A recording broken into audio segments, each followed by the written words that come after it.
మత్తు పదార్థాలకు బానిసల యువత బంగారు భవిష్యత్తును చీకటిమయం చేసుకోవద్దని రామగుండం సిపి శ్రీనివాసులు తెలిపారు. మంచిర్యాల జిల్లాలో ఏర్పాటు చేసిన మత్తు పదార్థాల నివారణ అవగాహన సదస్సుకు ముఖ్య అతిథిగా హాజరయ్యారు.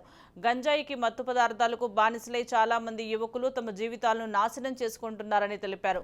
ముఖ్యంగా చాలా మంది యువత స్నేహం ద్వారా ఎక్కువగా మత్తు పదార్థాలకు అడాప్ట్ అవుతున్నారని, చెడు స్నేహాన్ని వదులుకోవాలని సిపి సూచించారు.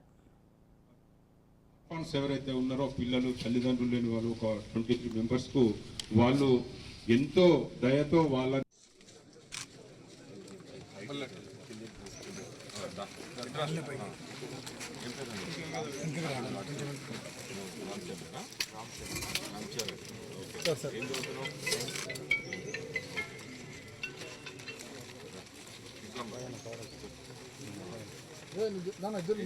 ఏం చదువుతున్నావు?